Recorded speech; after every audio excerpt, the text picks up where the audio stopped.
Skyrim's entire story was written on a wall thousands of years before you ever touched a controller. An ancient mural carved in the First Era predicted every dragon, every battle, and the exact hero who'd stop the apocalypse. Today, I'm breaking down every single questline in Skyrim and everything that happens in them, starting with the one that most players never actually finish, the main quest. The main quest is built on a single prophecy carved into Alduin's wall, an Akaviri mural hidden inside Skyhaven Temple since the First Era. It describes the return of Alduin, the World Eater, and the rise of a dragonborn destined to stop him. You start the game seconds away from getting your head chopped off at Helgen. A dragon attack interrupts the execution. You escape through the chaos, and before you've figured out how the inventory works, you're already the most important person in Skyrim. You kill your first dragon at the Western Watchtower, absorb its soul like it's a protein shake, and get summoned by the Greybeards, a group of monks living atop 7,000 steps who've apparently been waiting for you specifically. No pressure. Act 2 is where things get complicated. You meet Delphine and Esbern, the last surviving members of the Blades, who lead you to Skyhaven Temple to study Alduin's wall. The answer to killing a god? A shout called Dragonrend, the only magic that can force a dragon out of the sky. And the only person who can teach it is Paarthurnax. Here's where it gets interesting. Paarthurnax is a dragon. He was Alduin's right hand during the Dragon War, personally responsible for untold destruction. But he switched sides, helped humanity develop the Thuum, and has been meditating on the throat of the world for literally thousands of years. To learn the full shout, you need an Elder Scroll, so you descend into Blackreach, a massive underground cavern that makes you forget what sunlight looks like, and use the scroll to witness the ancient battle where Dragonrend was first used. You fight Alduin at the throat of the world. You win, sort of. He flees to Sovngarde, the Nordic afterlife, to devour the souls of the dead and regain his strength, which is,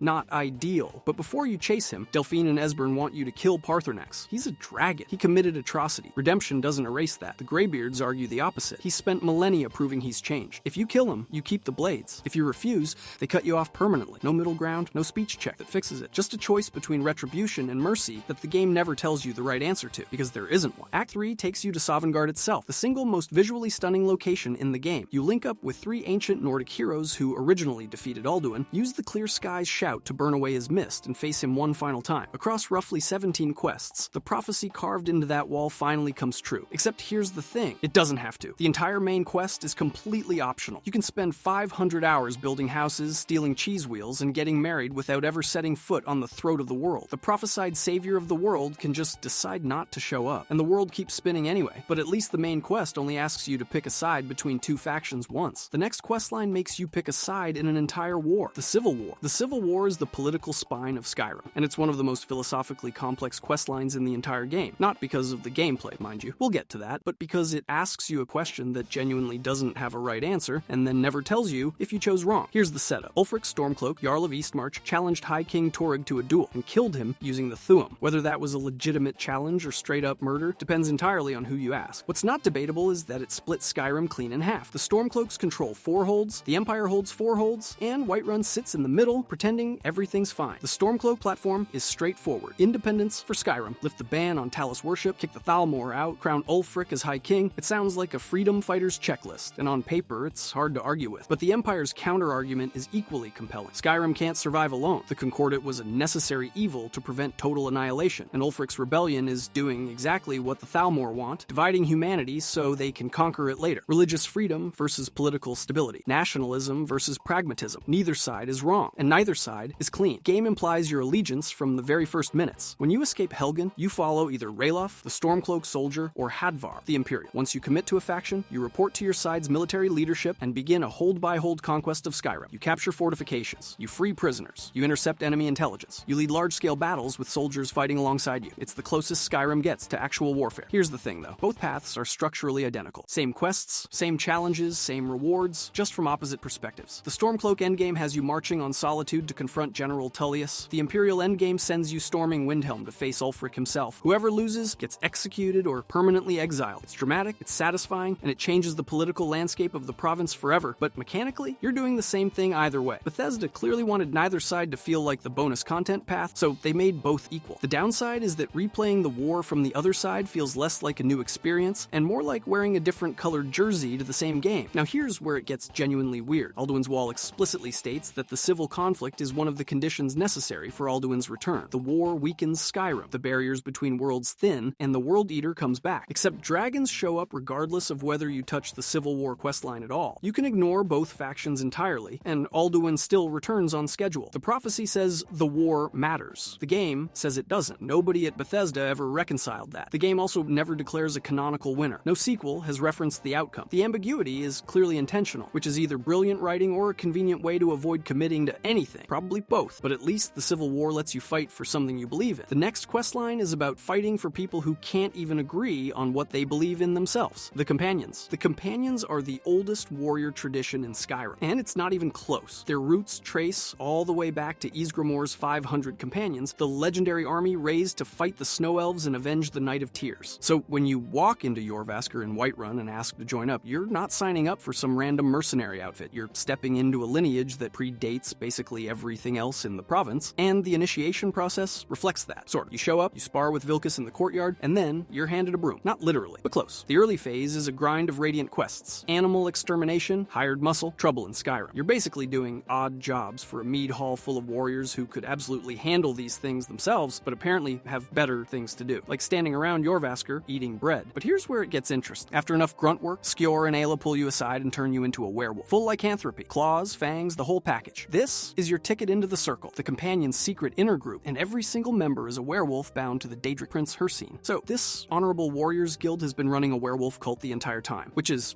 not ideal. The real emotional weight comes from Kodlak Whitemane, the Harbinger. See, a werewolf's soul doesn't go to Sovngarde when they die. It goes to Hircine's hunting grounds, his Daedric realm forever. Kodlak has grown weary of the beast blood. He doesn't want eternal glory in some Daedric prince's personal safari. He wants Sovngarde. He wants rest. And he spent his final years quietly searching for a way to break the curse before it's too late. This reframes everything. Every warrior in the Circle, no matter how honorable their deeds, is destined for Hircine's realm unless something changes. Kodlak is the only one who seems to fully grasp how tragic that is. The final quest, Glory of the Dead, takes you to Ysgramor's tomb on a frozen island northwest of Winterhold. You fight through the spirits of ancient companions, make your way to the burial chamber, and throw a Glenmoral witch head into the ceremonial fire. This summons Kodlak's wolf spirit, the physical manifestation of his curse. You kill it, and just like that, Kodlak's soul is free. It's one of the quietest, most powerful moments in the entire game. No massive explosion, no world-ending stakes, just an old warrior finally getting the peace he spent years fighting for. Before he goes, Kodlak's spirit names you Harbinger. Across a total of 6 main quests, you go from sparring in a courtyard to holding the most prestigious warrior title in Skyrim. Here's the kicker though, nobody cares. The game gives you almost zero acknowledgement. Guards might mention it in passing. So you're the new Harbinger of the Companions? I thought the position was just honorary. That's about it. You can't give orders. You can't direct the guild. You can't even redecorate Jorrvaskr. You hold a title that stretches back to the founding of Nordic civilization, and your reward is the occasional sarcastic comment from a city guard. Kodlak died for this, but if you think a warrior's guild with an identity crisis is complicated, wait until you see what happens when you give a bunch of mages an ancient artifact nobody understands. The College of Winterhold. The College of Winterhold is the only faction in Skyrim that makes you take an entrance exam, which is already hilarious when you consider that the Thieves Guild lets you in after one pickpocketing job and the Dark Brotherhood recruits you for committing murder. But no, the mages need to see your credentials. Feralda, the gatekeeper, stands on the bridge leading to the college and demands you cast a specific spell before she'll even let you cross. Depending on your level, she'll ask for Firebolt, Fear, Mage Light, Healing Hands, or Conjure Flame Atronak.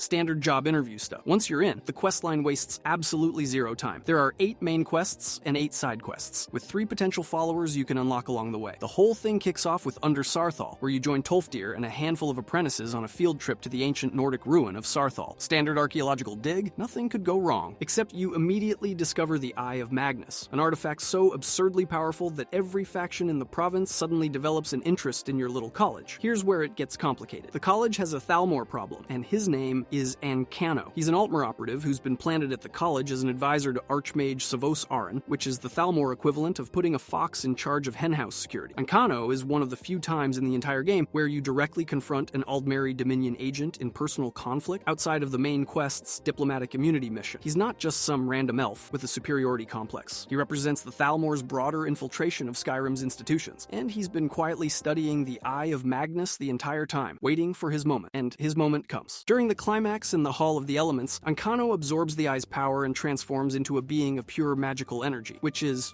not ideal. The only way to stop him is with the Staff of Magnus, which you've conveniently retrieved from a dungeon full of things that wanted to kill you. The staff drains Ancano's magicka, strips his defenses, and lets you put him down for good. But here's the kick. After you defeat the guy who nearly destroyed the college and possibly the world, the remaining faculty look around, shrug, and promote you to Archmage. You, the person who enrolled roughly 45 minutes ago. You go from novice to the highest ranking mage in Skyrim in the span of 8 quests. That's arguably the most rapid institutional rise in any Elder Scrolls game. Imagine showing up to university on Monday and being named Dean by Friday. That's what happens here, and the game provides essentially zero acknowledgement of your leadership afterward. Nobody asks you for guidance. Nobody reports to you. The students keep attending the same classes. Tolfdir keeps teaching like nothing happened. You are the Archmage of the College of Winterhold in the same way that a golden retriever wearing a graduation cap has a degree. Technically true, functionally meaningless. The Eye of Magnus itself remains one of the game's great unexplained mysteries. The game never states what the Thalmor actually intended to do with it. Ancano's motivations are never fully explained. Was the Eye supposed to be a weapon, a power source, a bargaining chip in the Dominion's broader political strategy? Nobody knows. The Psijic Order shows up after the fight, takes the Eye, and vanishes. That's it. No explanation, no follow-up, just thanks. We'll take that and they're gone. I don't know what to tell you. The College of Winterhold questline is a speedrun through academic politics with a Thalmor spy, a doomsday artifact, and a promotion that makes absolutely no sense. But if you think an unearned title is bad, wait until you see what the Thieves Guild does with its leadership structure. The Thieves Guild. The Thieves Guild is the only faction in Skyrim that recruits you by insulting your income. You're walking through the Riften marketplace, minding your own business, and a red-headed Nord named Brynjolf strolls up and essentially says you look broke. Want to commit a crime? Which, honestly, fair enough. His pitch leads into a chance arrangement, where you steal Medizi's ring and plant it on an unsuspecting merchant named Branchet to frame him. It's petty, it's mean, and it's the entrance exam. Pass it, and Brynjolf leads you into the Ratway, the sewer network beneath Riften that smells exactly how you'd imagine. Down there, you'll find the Ragged Flagon and the Cistern, the guild's hidden sanctuary. The whole setup screams we used to be important, and now we're hiding in a drain, because they were, and they are. The questline spans 12 main quests, and for the first chunk, it plays like a straightforward crime spree. You sabotage the Honningbrew meadery, infiltrate estates, shake down merchants. Standard guild work. But the real story kicks in when Carlia shows up, a former member who's been missing for years, and drops a bomb that changes everything. Mercer Frey, the guild's leader, the guy giving you orders this entire time, has been robbing the guild blind. Every job that went wrong, every missing coin from the vault, that was Mercer. He murdered a former member named Gallus Desidenius to cover his tracks and pinned the blame on Carlia. The questline stops being about stealing things and starts being about trust. Specifically, about what happens when the person you trust most has been the problem all along. Here's where it gets complicated. Mercer escapes with the Skeleton Key, one of Nocturnal's most prized Daedric artifacts. This isn't some ceremonial relic. The Skeleton Key is a literally unbreakable lockpick. While you have it, every lock in Skyrim becomes trivial. Expert, master, doesn't matter. It never breaks. And the questline requires you to give it back. You chase Mercer through the guild headquarters and eventually corner him in an underground ruin where he's attempting one final heist. He floods the chamber. You kill him. You take the key. And then the game asks you to walk it all the way back to the Twilight Sepulchre and slot it into the Ebonmere lock like a responsible citizen. When you do, Nocturnal herself appears. This is one of the only direct encounters with a Daedric prince in the entire base game. Not a statue, not a voice, but the actual entity standing in front of you. She offers 3 permanent abilities: Agent of Stealth, Agent of Subterfuge, or Agent of Strife. All solid. None of them are an unbreakable lockpick, which is, the point. The Skeleton Key creates a tension no other quest item manages. You can keep it indefinitely by simply never finishing the questline. Players have held onto that thing for hundreds of hours, picking every lock without consequence. But completing the story means surrendering it permanently. It's the perfect mechanical metaphor for the entire guild. Infinite power, but only if you're willing to steal it from someone who deserves it back. Beyond the main story, the guild has a surprisingly deep expansion system most players never complete. Vex and Delvin hand out small theft contracts, and you need to complete 5 in a single city outside Riften to trigger a special influence quest. Finish enough of these and the Ragged Flagon gets new merchant stalls. Fence gold limits increase to 4,000 per merchant, and the Cistern physically transforms from a crumbling sewer operation into something that actually looks like a functioning criminal empire. But if you think stealing from the rich is morally questionable, wait until you meet the faction that gets paid to kill them. The Dark Brotherhood. Most quest lines in Skyrim ease you in. You swing a sword, you cast a spell. Somebody gives you a title. The Dark Brotherhood starts with a child performing a blood ritual over a pile of human body parts, begging someone to come murder an old woman. And it only gets worse from there. Aventus Aretino is a boy in Windhelm who has been performing the Black Sacrament, which involves constructing an effigy out of actual body parts, surrounding it with candles, coating a dagger and nightshade petals, and repeatedly stabbing the effigy while chanting the name of whoever you want dead. He's been doing this for days. He's a child. The target is Grelid the Kind, headmistress of Honor Hall Orphanage, who has been tormenting the kids under her care. So you walk into the orphanage and kill an elderly woman in front of a room full of children. The children cheer. Nobody calls the guards. Welcome to the Dark Brotherhood questline. But here's the thing. You haven't actually joined yet. After Grelid dies, a courier delivers a note. No return address, just 2 words and a black handprint. We know. Then the next time you sleep, you wake up in an abandoned shack, kidnapped by a woman named Astrid Astrid with 3 hooded prisoners kneeling before you. Someone in this room has a contract on their head. Kill one, kill all 3. Doesn't matter. You could stab every single one and Astrid would basically shrug and say, enthusiastic, I like it. That moral flexibility tells you everything about how this organization operates. The questline spans 12 main quests and introduces 2 of the most memorable characters in the entire game. The Night Mother, a supernatural entity who lives inside a coffin and telepathically communicates assassination contracts to her designated listener. What she actually is, where she came from, the game never explains. She just exists inside a box and tells you who needs to die. Then there's Cicero, a jester outfit-wearing lunatic whose job is to oil and maintain the Night Mother's corpse. Whether he's genuinely unhinged or just the only person taking the old traditions seriously is a question the game leaves deliberately open. The contracts start small, local targets, personal grudges, but then the scope escalates in a way that borders on absurd. You assassinate the son of a Penitus Oculatus commander to weaken Imperial security. And then you assassinate the Emperor of Tamriel, the actual emperor. You go from killing an orphanage headmistress to toppling the most powerful political figure on the continent across maybe a dozen quests. That escalation curve is genuinely one of the wildest in any RPG ever made. But here's where it gets dark. The Imperial assassination was a trap. Astrid, your mentor, the woman who recruited you, orchestrated the whole setup with Commander Morrow to hand the Brotherhood over to the Empire. She thought sacrificing the listener would save the sanctuary and let her keep running things. Instead, the Empire raids the sanctuary and burns it to the ground. You find Astrid in the wreckage, burned beyond recognition, barely alive. She hands you the Blade of Woe and asks you to kill her. She destroyed the thing she was trying to protect, which is,